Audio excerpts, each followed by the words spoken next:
ബംഗ്ലാദേശ് മുൻ പ്രധാനമന്ത്രി ഷെയ്ഖ് ഹസീനയെ കൈമാറുന്നത് സംബന്ധിച്ച അന്തിമ തീരുമാനമെടുക്കേണ്ടത് ഇന്ത്യൻ കോടതികളായിരിക്കുമെന്ന് കേന്ദ്ര സർക്കാർ. രാഷ്ട്രീയ സമ്മർദ്ദങ്ങൾക്കോ നയതന്ത്ര തന്ത്രങ്ങൾക്കോ വഴങ്ങി ഷെയ്ഖ് ഹസീനയെ വിട്ടു നൽകില്ലെന്നും കേന്ദ്രം വ്യക്തമാക്കി. ബംഗ്ലാദേശ് കോടതി ഹസീനയെ കുറ്റവാളിയായി വിധിച്ച സാഹചര്യത്തിൽ കൈമാറ്റ നടപടികൾ വേഗത്തിലാക്കണമെന്ന് ബംഗ്ലാദേശ് ഇന്ത്യയോട് ആവശ്യപ്പെട്ടിരുന്നു. എന്നാൽ ബംഗ്ലാദേശിലെ വിചാരണ നടപടികൾ ഏകപക്ഷീയമായിരുന്നുവെന്ന വാദവും വധശിക്ഷയ്ക്ക് വിധിക്കപ്പെട്ട പശ്ചാത്തലവും പരിഗണിച്ച് ഇന്ത്യൻ നീതിന്യായ വ്യവസ്ഥയുടെ വിധി അനുസരിച്ച് മാത്രമേ ഇക്കാര്യത്തിൽ തീരുമാനമുണ്ടാകൂ എന്നും ഇന്ത്യ അറിയിച്ചു. അമേരിക്കൻ വിമാന കമ്പനി കപ്പൽ പശ്ചിമേഷ്യയിലേക്ക് മാറ്റി. ഇറാനുമായുള്ള യുദ്ധം നാവികസേനയുടെ മേൽ സമ്മർദ്ദം വർദ്ധിപ്പിക്കുന്ന പശ്ചാത്തലത്തിലാണ് പടിഞ്ഞാറൻ പസഫിക്കിൽ നിന്നുള്ള പ്രധാന വിമാനവാഹിനി കപ്പലുകളിൽ ഒന്നിനെ അമേരിക്ക മാറ്റുന്നത്. ചൈനയുടെ ഭീഷണി നിലനിൽക്കുന്ന പശ്ചിമ പസഫിക് മേഖലയിൽ ഇത് താൽക്കാലികമായ സുരക്ഷാ വിടവ് സൃഷ്ടിച്ചേക്കാമെന്നാണ് വിലയിരുത്തൽ.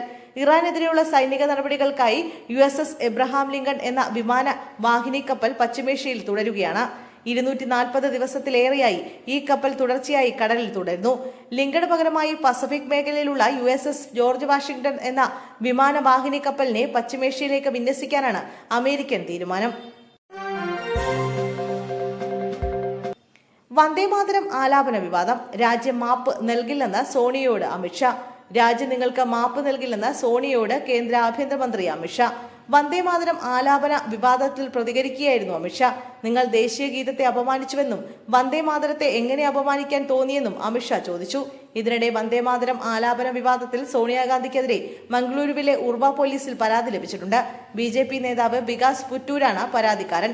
അതേസമയം AICC ആസ്ഥാനത്തെ സ്വാതന്ത്ര്യദിനാഘോഷത്തിനിടയിലെ വന്ദേമാതര ആലാപനവുമായി ബന്ധപ്പെട്ട വിവാദത്തിൽ ഹൈക്കമാൻഡിന് സേവാദൾ നേതൃത്വം വാക്കാൽ വിശദീകരണം നൽകി.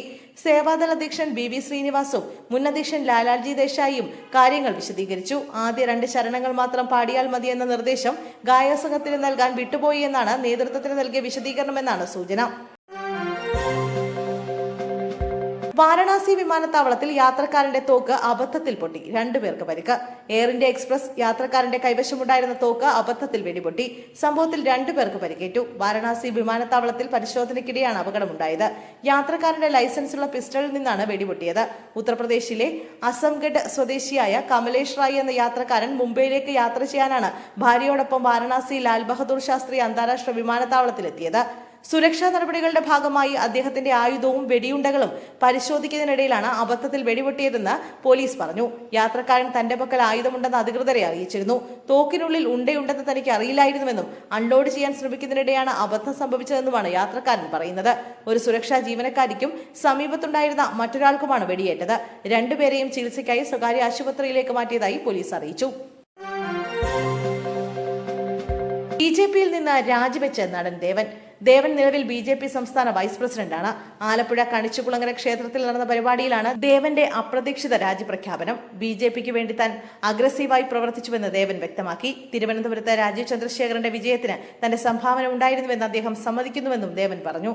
അത്രയും സംഭാവന നൽകിയിട്ടുണ്ട്. താൻ ഉദ്ദേശിക്കുന്ന രാഷ്ട്രീയം ശ്രീനാരായണ ഗുരുദേവന്റെ ആദർശങ്ങളും ആശയങ്ങളും അടങ്ങുന്നതാണ്. കഴിഞ്ഞ 5 വർഷം സംസ്ഥാന BJPയിൽ അത് കണ്ടില്ലെന്നും ദേവൻ കൂട്ടിച്ചേർത്തു. 4-5 മാസങ്ങൾക്ക് മുന്നേ രാജി തീരുമാനമെടുത്തിരുന്നു. എന്നാൽ ഈ വേദിയിൽ പ്രഖ്യാപനം നടത്തണമെന്ന് ഇവിടെ ഇരുന്ന ശേഷമാണ് തീരുമാനിച്ചതെന്നും അദ്ദേഹം വ്യക്തമാക്കി.